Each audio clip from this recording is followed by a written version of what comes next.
Well, we're going to be talking about milk to food today. We've learned so much since our last milk to food chat. So many more questions were asked to us. But I feel like many of you were here. You two weren't. 3 weren't. You weren't here for milk to food, were you? Okay, cool. So halvesies. But we are here for any questions.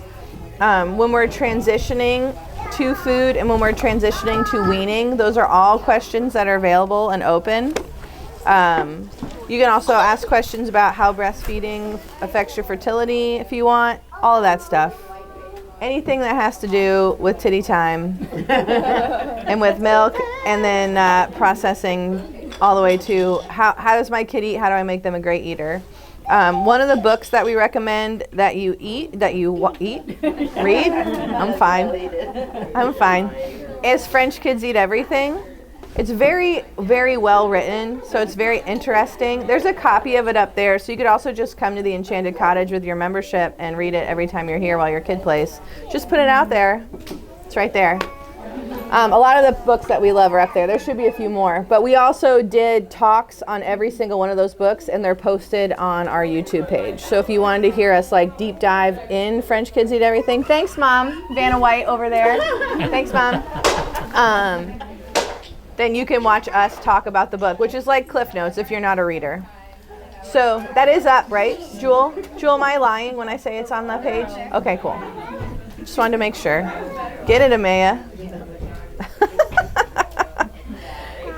But introducing your children to food is far more than nutrition. It's also a sensory experience for them. It's a way for them to get more independent and feeling empowered. It is a big relational thing. So like the number one thing that people think about when they think about celebrations or they think about their family is eating with them. And so you are training your child in eating etiquette, even from the very first bite of avocado or sweet potato or whatever it is that you choose to give them. And there's no really wrong food to give your kid first outside of like processed food. Pizza. Yeah. So if you think French fries is a great first food, it's not. A potato could be, but I would cook it at home. The more that you can control the sourcing of the food that you give your kid, the better. And the higher protein and fat you can give your kid, the better. There is a trick. Somebody texted me to say thank you to you, Ashley, Indy's mom. Yeah. She said the butter worked. Bless your holy name. So if you give your kids butter before bed, they will sleep better. Literally chunks of butter. And they'll love it. They'll love it. Just get cold butter. Unless they have a dairy intolerance. Yes, let's say have a dairy intolerance, then they could have ghee. Well, ghee's harder. Dr. Van. You're not a fan of ghee? Well, I have a lactose intolerance of sorts, and ghee still messes me up. Okay, got it. I don't So know why. Dr. Vin's Puerto Rican, and in the Puerto Rican culture, this is we found this out, and I'm running with it as my flag. But because he's Puerto Rican, if you go back in Puerto Rico the last 500 years, they aren't a milk cow culture. Like they don't have, they'll have goat milk, or they just aren't milk people. They really aren't milk people. Vincent's whole family isn't milk people. Like they're just not, they don't do it. And so generationally through his line, and his grandfather and grandmother were from Puerto Rico, like born and raised. So like he's very close to like off the island. And so his genes literally didn't digest milk, so he doesn't digest milk as well. Whereas I'm Irish, and everybody had a cow. I mean, that was the only thing you lived off of was bread and cheese. And so I can eat any dairy item. I could eat 10 pounds of dairy, and I have no issues whatsoever. And I'm 4 generations off the boat for my family. So knowing the culture of your family, I think, is really cool. That's very interesting about the French Kids Eat Everything book as well. But also, let's say you were from an Indian culture, or you were from a different area of America.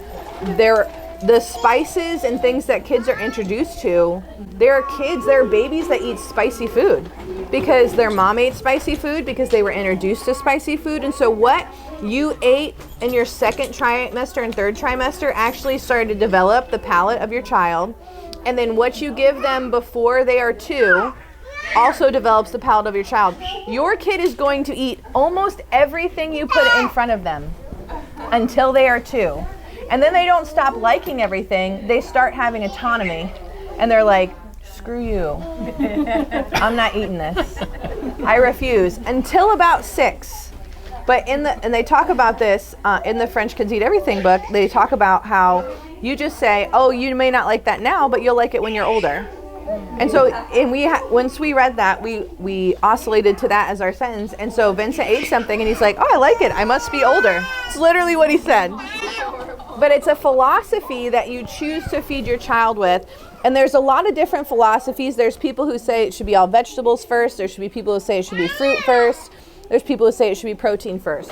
We have a protein baby, we have a fruit baby, and we have a vegetable baby. Our worst eater is the vegetable baby. Vincent is our fruit baby. Honora is our protein baby. Now, I haven't gotten to 2 with her, so I don't have a barometer for how she eats between 2 and 6. But now we have, Vincent understands that food is fuel. And so he knows that if he has protein, that it's going to fuel his muscles, that he's going to have more energy. At 6 years old, we can have these conversations, but they all started when they were little. So when you're transitioning from milk to food, understanding that your milk is the primarily diverse nutritional thing that you're giving, or formula, whatever your family is doing. But as you introduce food, you want to think about what pyramid of food you're giving. Now, the food pyramid is a whole lie. It's a scam. So us 80s and 90s babies, we were really raised on that. Yeah, there's no chance 6 to 12 servings of grain is good for us, okay? Welcome to 2024. That's not real. But the things that we need are protein, fat, and carbs, and our body digests that way. And also, come on in, Mom. You're welcome. You're welcome. He can play in here. It's no big deal at all.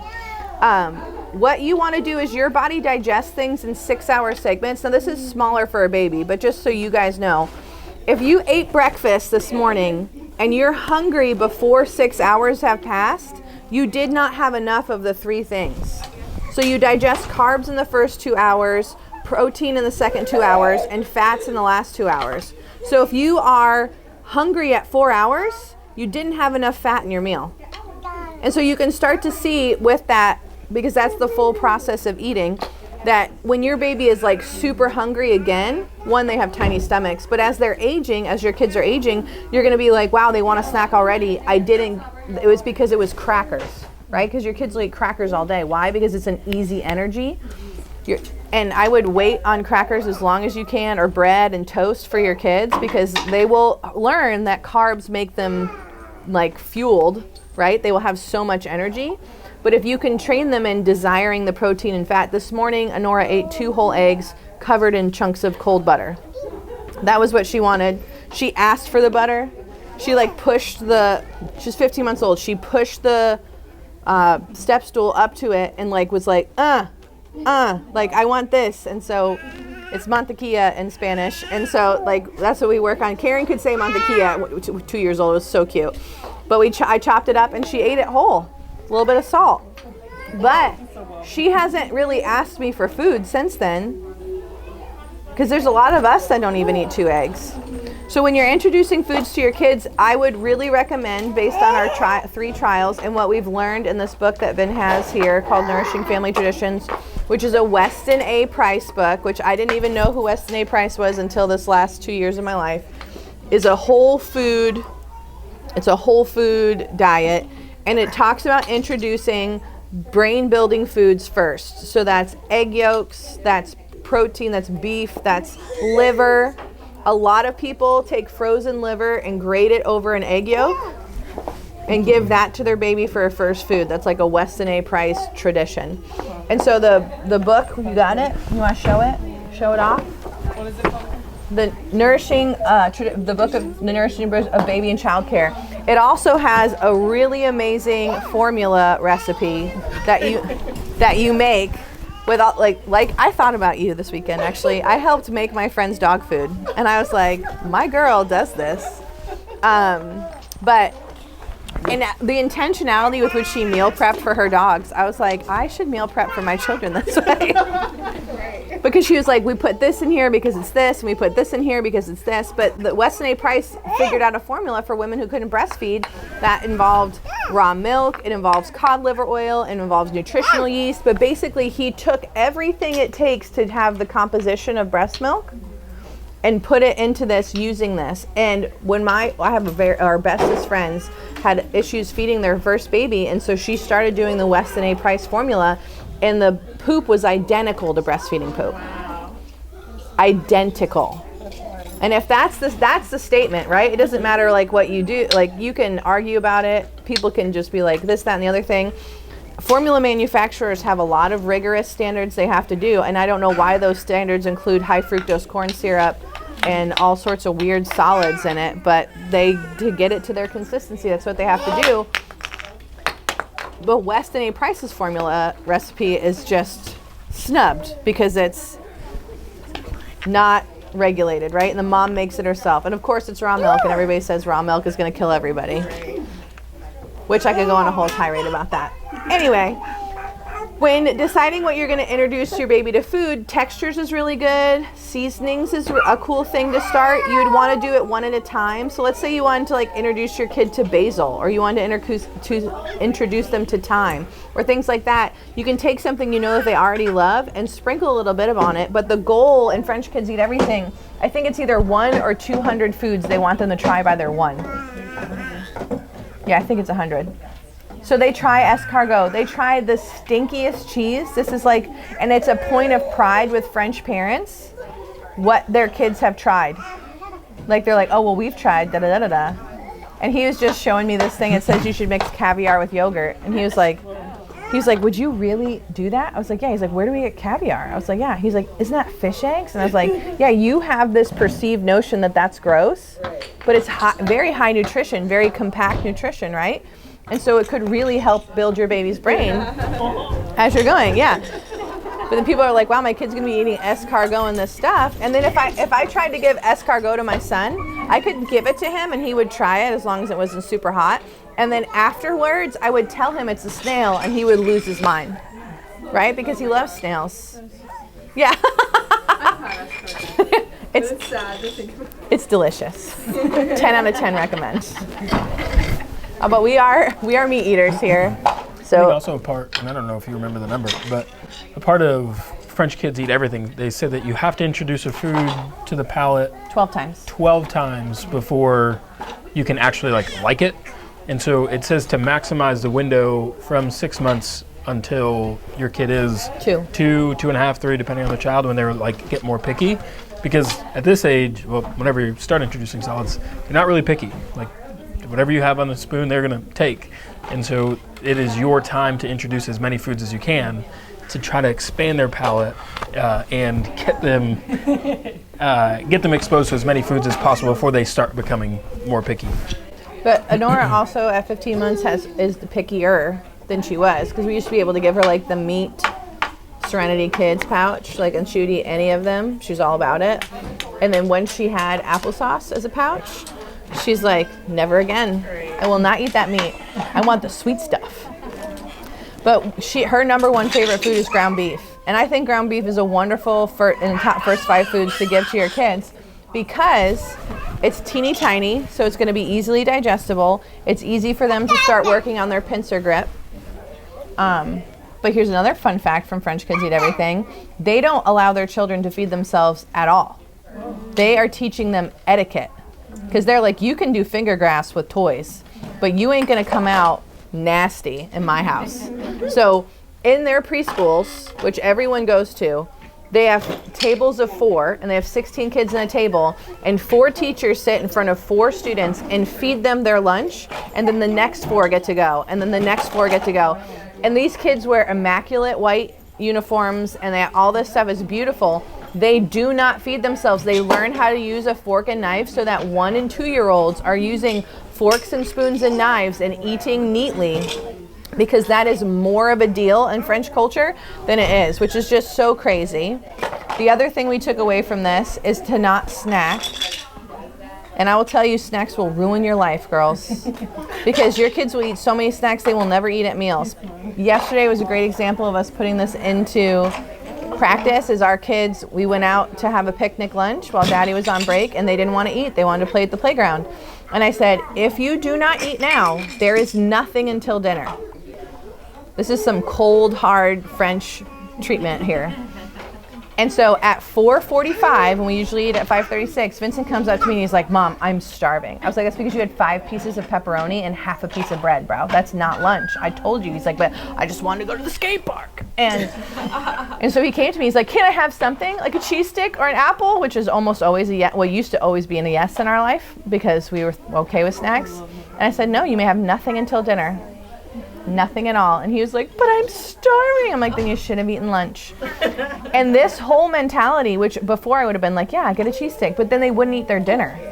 And then we would be 2 hours after dinner, an hour and a half after dinner, going to lay down for bed. And they're like, I'm hungry and I need this stuff and I already brushed my teeth, but now I need a snack. And so we were falling into this. We eat 3 snack meals and never eat breakfast, lunch, or dinner. And so I would encourage you not to always feed your kid in the car. They never feed them in the car. Don't feed them in the stroller. You guys all went crazy with your eyes. I was like, what happened? All of you, I'm very proud of you for controlling your reaction. Okay? Risky play is necessary. The mom, you did a great job handling that. She didn't scream or yelp. It's great. I'm proud of all of you. You guys literally all were like, we're fine. We're fine. Yeah, and he handled it great. Yeah, I didn't even scream. Let's go. Well, I don't remember what I was saying. I was totally just Never feed in the car? never feed them in the car, in the stroller, because that's not a meal. So your child should eat with you at a meal. So you're training them how to act. It's also, French kids sit at the table for hours. They train It's them. also just a part of their culture. It's a part of their culture. They're training them to be able to take a part in their culture. Which is they sit Because- at the table for hours Yeah. in the French culture at 8 to 10 p.m. Yes. I went to class, nothing else crazy. Yeah. It's like, oh, we're just sitting here. Yeah. Yes. You go in and it's full and you're like, oh, what's the wait? And they're like, they're all going to be here for a very long time. Yeah, it's a whole different culture. But when you feed them in the stroller and you feed them on the go, now if you're like, hey, we're on a 6-hour car ride, it's a different conversation. But if you're driving from your house to Trader Joe's to go to the grocery store, again, I used to get my kids blueberries and feed them the blueberries while we were at the grocery store every single time. And now my kids are like, can we have blueberries? And I'm like, no. Because this is not a time that we're eating. We're not sitting at the table and we're not eating together. And so you get your seat that your child sits in, that sits with you and your family at the table, and they eat with you. And that is the best way. And so if you are going to feed them like you know they're hungry, because kids, little tiny babies here in the 6, 12 months, are going to eat more. But you should always be eating together at the table. How am I doing? What do you want to share? Nothing. Help me, I need this. Please go back to Going back to the food and like eating section, like I started with egg yolks. Great. And because of that book. And then I didn't go do the liver part yet, but I remember thinking I needed to because of iron. So they said that's why they didn't eat. But he loved it, but I did notice if I got lower quality eggs, like trying to be cheap, like no bueno. He knows. No bueno. The other thing I'll tell you ladies not to be afraid of is salt. Put some salt on their food. Not iodized, like crap salt, but like good Celtic sea salt or the Redmond salt or something, because they also want flavor. But people are terrified of salt, but it's the salt that's at the diner, like at the restaurant. That salt's garbage. Apparently there was a lawsuit against the salt Syntex. Apparently there was a salt lawsuit. Dr. Vin's real into this book right now. Spicy. He loves spicy food. So what I would start with a baby is I would put paprika. So paprika is ground red pepper flakes. So I would give them just a taste, and I would also have something like yogurt or Or just the spice itself. oh, on the food. Yeah. But then I would have something like yogurt or sour cream. So if it is a reaction, then you have something to give them right away. Our daughter, we were at the Bearded Pig, and we let her sit on the table a lot, and we weren't looking, and she got the XXX barbecue sauce, took it like a bottle, and sucked it down. Then we looked over, and she's red, tears pouring down her face, and they were like, oh, and my friend was like, oh my God, we got to get her milk, and I was like, I'm packing, I'm ready. Like, we're good. And she was fine. The spice is not going to hurt them. But that's how I would introduce that to them. And then if you ate the spicy food while you were pregnant, then more likely than not, he's going to enjoy it. But I would get him into a 5 foods that he like loves all the time that you know guaranteed he can eat. And then I would level it up with paprika. That's how I would start. And then you could start with other things. But you can do stronger flavors. Like if I was going to introduce garlic to Honora right now, I'd probably roast it and mix it with butter and then put it on something.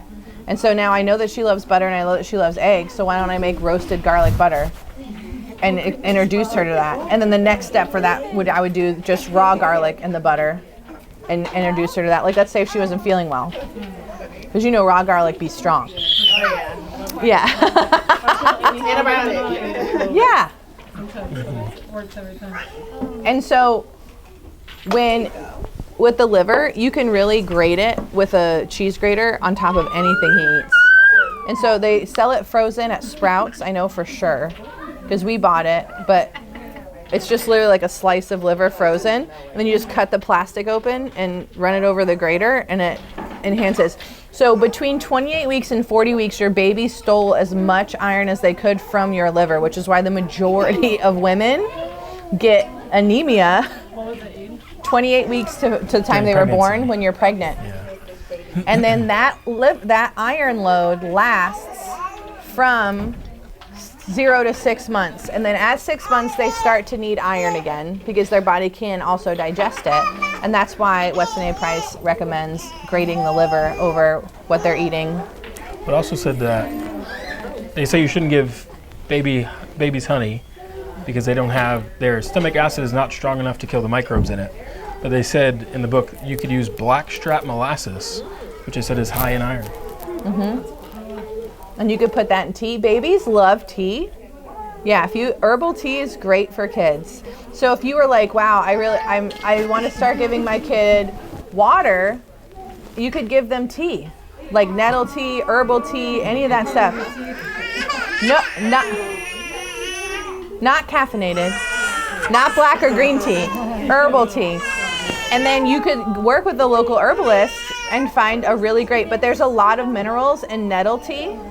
Chamomile tea is great before bed, and that's something that you can really start to introduce when you're ready to introduce water, which you can introduce water. Usually people are freaking out about it, but around 8 months is totally fine for you to be giving your kid water. The reason they caution you against giving them water earlier is they don't want their bellies are so tiny, they don't want you to fill it up with water before milk. But especially in Florida, a lot of people really hyper worry about their kid being dehydrated. Like, just give them milk and give them water. But just plain old water is not really absorbable by our body. It needs to have stuff in it to make it. It's called the 4th phase of water. So tea would do that, lemon would do that, salt does that in water. But that's the most hydrating. So that's why coconut water, everyone's like, oh, you're dehydrated. You should have coconut water. It's because it's the 4th phase of water. It's activated so that your body can absorb it versus regular water. Now, tap water actually has structure because it goes through pipes, but tap water also comes with birth control, antidepressants, and all the other stuff in it. But once you filter your water or reverse osmosis your water, it's technically dead water. So it would be good. The filter is great, but you want to add something to it to make it so that it enters that 4th phase. That because if you think about where water comes out of, it should be coming out of a spring, which goes through rocks and dirt, and then rolls down a river over rocks and dirt, and that's all picking up minerals and all this amazing stuff. Now we've polluted our earth enough that that's not really the case. Although, if y'all go to Weeki Wachee Springs, coolest spring park ever, they have a live mermaid show. That puts out 100 million gallons of spring water every day or something wild like that, and you swim right next to where it comes out. And now my curiosity, I had to know. So before all these people came in, we were there right when it opened. I like swam in there. I got as close to the spring park, 'cause that's where they do the mermaid show, and I drank that stuff. And I was like, this is wild. It's the most delicious water. Yeah. He just didn't recommend that you do it downriver from everyone swimming in their suntan lotion and peeing in the water. So I was on the other side first thing in the morning. But it's just so crazy that that was how we used to get water. And I'm telling you guys, it was delicious. But it felt different. But even swimming in it felt different, right? Because like swimming in fresh water, because we either swim in salt water or pool, it was just a whole experience. I really recommend it. You should definitely do it. But yeah. Timing? Timing? When you should introduce solids? Yes, your child should be sitting up on their own, not propped up by you, not propped up in a chair. They need the abdominal muscles that make them sit up to eat, because these help you digest. The way that you just sitting, that massages your intestines and it makes you be able to eat. So when people are like, oh, my kid's sitting up, if I put them up, that's not real. I think the other big one is the tongue thrust. Even in this Nourishing Traditions book, I don't know when it was written. I'd be interested to see that, because I feel like just globally development is slower now than it was previously, whatever time frame you want to use. But they say that you can start introducing solids at 4 months. I mean, you'll hear many different opinions. Other people say you shouldn't introduce solids until your baby has a tooth. Or until a year. I've heard some, I don't know what culture way of thinking that is, but some people say until they're a year. Another thing that people say in line with that is that food before one is just fun. And so it's like, again, opinions are going to vary widely. I think just resorting to your motherly intuition and listening to your baby is the most important thing. But pretty much it's consistent that if your baby has a tongue thrust reflex, you should not put food in their mouth. And then outside of that, a lot of people say sitting. I feel like sitting makes sense. I feel like we could also make the argument that teeth make sense. But then also other people are like, their teeth that come in first are their front teeth. You don't chew with your front teeth. And so maybe that's not as necessary as we think. She tries to get things in the front of her mouth. Well, Nora really wants to eat mango, dried mango, like her brother and sister, but she can't because she just puts the whole thing in there and then gags. I'm like, you gotta rip at the front. So these are your ripping teeth, which is why. And so there'll be, if we share different parts of this reel, there'll be people who are like, your baby's teeth aren't ready for me until they have molars and they can crush it. But technically these are our ripping teeth. And so we can rip meat with this early. The one, Barbara O'Neill, have you guys followed her, the fad of her, all her wisdom and stuff? But she says no grains until 2, because until you have your back 3 molars, or back 2 molars, you can't crunch grain. And so she's like, don't give your kid grains till 2. Now I was on board with that until Honora became 15 months, and I was like, you're really hungry and I need something easier to give you. This is a lot. So she just has started to have grains, like a piece of pasta or a piece of whole wheat toast or whatever, with peanut butter on it, no empty carbs, no naked carbs. So What about the cereal? The rice cereal? Rice cereal, but the one that he eats is like rice, spelt, oats. It's like some type of mixture. From what we've read, that irritates their gut. It'll fill them up, but it's not, I would rather fill them up with meat or some fibrous food versus the grain. But everybody do what you want. We gave our son a lot of oatmeal. He ate so much oatmeal. He was the oatmeal master, like 4 packets a day. Yeah, he ate a lot. I think the thing that I'm between is like baby-led weaning, which I think is trendy right now, and purees, which is what we've all grown up on probably. Like, is there, so you said that in the book with the French, they feed them, so they have to feed them purees probably, or they feed them like... They'll just cut them the small things. Okay, so like kind of like not baby-led weaning, but like the same concept of like the full... They give them what they feed themselves in baby eating portions. So they're not going to give them like super tough to chew things, but they're going to give them, they're always going to make food. Now they did do purees. Some of them did purees in that when they were adding like a new texture or new food. The thing with baby-led weaning and kind of an epidemic that we're seeing in America is that people aren't chewing food. And so their jaws aren't developing. So we're seeing in the teenage world right now, if you look, there's a ton of mouth breathing, jaw recessed, people with a face that goes straight back because they're not chewing food. They're not chewing meat. They're not chewing these tougher things that we are supposed to chew. And so giving your kid food they have to chew is also developing their face, developing their tongue, developing their palate. And so chewing is a really big deal. Now, babies chew with their jaws. So even if they don't have teeth, they can still mash and process food. You'll see them work it around their mouth, but them working it around their mouth is what exercises their tongue. So if we only give them purees or we only give them pouches that they like suck up like a straw, they never develop those things. And what we'll see is that kid tends to not want to chew. And then they will go towards easy to eat, blander foods because they weren't introduced to the flavors and they weren't introduced to chewing. And so chewing is a huge, huge deal and a big exploration thing that I would encourage you to do. So we did baby-led weaning. None of our children have choked. They're all here today. They all have choked. Well, they all gagged. They gagged. I mean, they didn't turn blue and none of them asphyxiated. None of them we had to like hit their back. That's what I call as choking. They gagged a lot. But they have. Reflexes are 10 out of 10. Yes.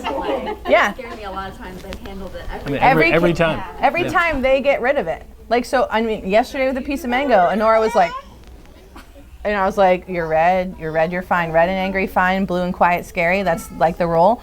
And so she's red and angry, and she was just like, and then she got it out, and she was like, no. And I was like, yeah, no.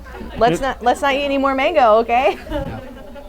Just one point with that too. At 6 months, around 6 months is a time when the baby's natural instinct with their mouth is to go from sucking to chewing, and so that's where I would prefer. I think baby-led weaning is a bigger umbrella than I even knew. It's like baby-led weaning, some people say, just like you let them pick what they're gonna eat. I feel like baby-led weaning, for us, is just like, we will present you with food that we're eating, and you will pick. It's not like you're gonna go to the cabinet and pick your own food, right? Like that's not, it's kind of silly. She gagged herself. But also, they have to chew it. Like, I think that is the part that I prefer with the baby-led weaning, because as they're transitioning to solids, they shouldn't be sucking as much. We were talking, I don't know what we were talking about, but it came up with water bottles and like sippy cups and that sort of thing, and how as you suck, it changes. Like, you have to change your palate in how you ingest a puree versus how you ingest solids. And so for me, I like the chewing and like essentially the opposite of purees with baby-led weaning, where it's like, I'm going to give you food and you're going to chew it, because that is really what your primary instinct is going to be when you go to solids. Like, you're not going to transition to solids and say, well, let's keep sucking, because if your body is ready for solids digestively, then it has to be ready to chew first. And they're also learning what is food. So what we've noticed with our children that other people are terrified of is their kid choking on like a marble or something. But the second our kids have ever put a marble or anything in their mouth, they know it's not food and they'll spit it out. Or like Honora will carry one of those flat like decorative marbles around in her mouth for like 10 minutes. She thinks it's hysterical because she'll like walk over to me and be like, and then she'll close her mouth again and walk away. And I'll be like, you need to spit that out. And if I say like, give it, like spit that out, she'll put it in my hand. But she never eats it, because she knows if she bites down that's that hard, she's like, this isn't food. So I think we gave her something that was harder. It was a chip. She wanted a chip because everyone was having chips. And I was like, you're not going to like it. And I gave it to her and she crunched it. And she was like, the F? No. She was like, this is not food. Like, what are you doing? Because she has learned that stuff that's hard is not food. So we have had such good results with our kids seeing something and being like, that's not food, and taking it out of their mouth, that I feel like that's a plus of baby-led weaning, that they know what food is. Now, I will tell you that if somebody left food on the floor of the grocery store and your kid's walking around, they will also eat that. Like puffs, There were some puffs that were spilled at Sunshine Park, and Honora was like, it's my birthday. And I was like, we're not eating those. She was like, I don't understand. Like, I just don't understand. She's like, those are puffs. I know I can eat them. I know their shape. Everything about them is great. She's saying no. How did she say that? She can say no. Yeah, she can say no for sure. I think every language would understand what she just said. Leave her alone, man. This is why the space is 4 and under. Love our sweet boy. But yeah, so, and if you're going to do purees, now we give our kids pouches now and she sucks it down like whatever. But when we first introduced a pouch, because we travel a lot, so pouches do help us, we squeeze the pouch onto a spoon and then feed it to her. So she still has to work it around her mouth, whereas if you give a baby a straw or you give a baby the pouch, they suck it like they do milk. It just goes straight down the back of their mouth and there's no chewing. Chewing also starts the digestive cascade. So if you don't chew things in your mouth, you don't start there's enzymes that digest carbs, that digest proteins, that digest fats, and all of it starts with your eyes and then your mouth and then as it goes through your digestive system.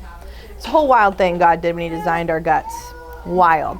But when you see food and you identify the food that's there, like if you see a steak, your stomach literally starts creating the enzymes to digest that steak on vision alone. And smell. Is that wild? The body is so cool, y'all. It's so cool. What other things can we answer for you guys? Is anybody in a food rut? Sometimes that happens too, where you're just like, I'm really good at prepping this 10 things and I don't want to prep anything else. And that's usually when you should go over to a girlfriend's house and do what 10 things she's doing for her kids. And then you guys swap them. Because it can get exhausting.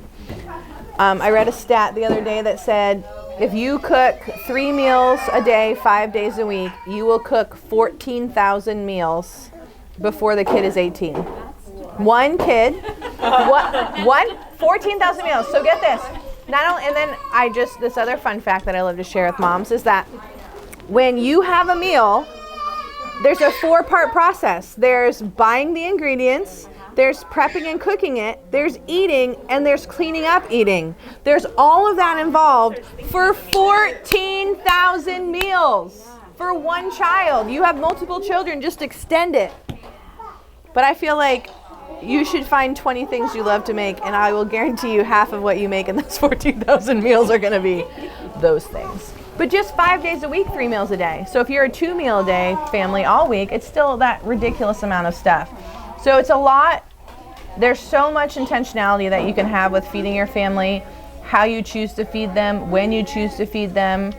But what you want to do is something that resonates with you, a philosophy that you understand, nutritionally understanding what your kids are getting, and then knowing that if your kid starts to have lots of really angry behavior, inability to sleep, circles under their eyes, they're either not getting enough food or they're not doing well with what you're feeding them. So we'll see a ton of kids with the big dark circles under their eyes. Usually they're 1 to 2 years old, and they're having an intolerance to probably some sort of processed food that their family, some processed grain that they're having. They may be having a dairy sensitivity, but if you see a kid with huge bags under their eyes, and not just like the bags that people have under their eyes like genetically, right? Like, and some lady commented on how tired I looked, and I was like, on one of these reels, and I was like, actually, this is just how I look. Thank you so much. In my family, we have baggy or under the eyes.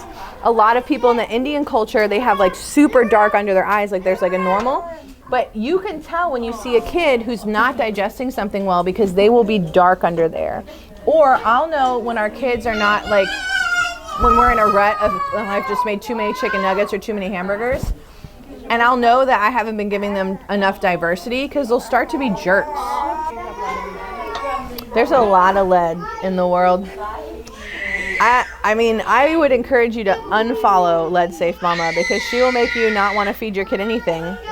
Because everything she's testing is crunchy moms sending their processed snacks to her. And so it looks like she's on like a brigade against organic snacks. But it's the people who are funding her GoFundMes are people who have the money to buy organic snacks.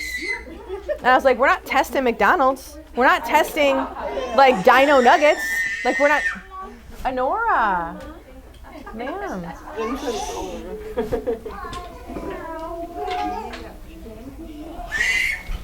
Vincent, please stop. But yeah, so Lead Safe Mama will get you real tripped up.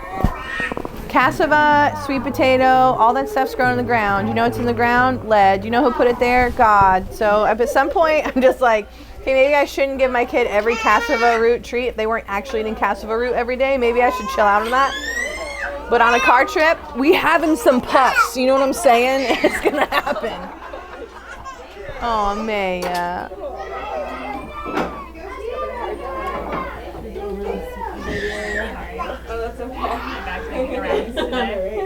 That's one thing that we kind of introduced to him is when it's not something that he should be eating, we don't play. Yeah. So now it's for everything. Like, no, that defeats the purpose. But he has spit out pine cones and grass. Karen's first food was a piece of mulch. She also refused, it came all the way out. Because that's why you have to track your kid eats a penny, just make sure it comes out. Don't panic. The ER is just going to take a picture and show you that it's in there. Yep. The scariest thing that your kid can eat is a round battery. Like, truly don't have them in your house. Because it starts to corrode, it'll burn through their esophagus, it's terrible. The scariest thing in the world is a round battery. Man, you need a new butt, girl. You need to get a new butt. You need a new butt. Yeah, I feel like another thing that we talked about last time that comes up a bunch is like, when do you introduce potential allergens and how do you do that?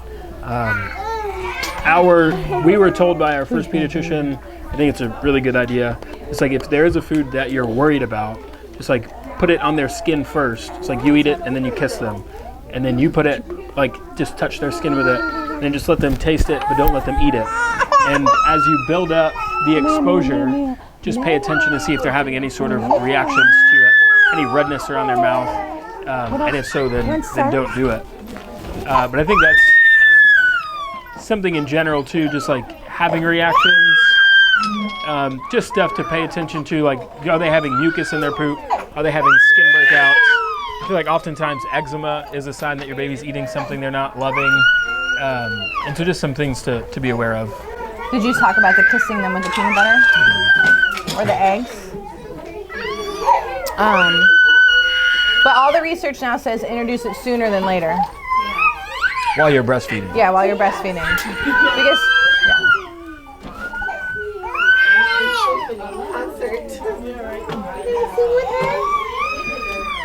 Other than potential allergies, is there reasoning behind introducing one food at a time?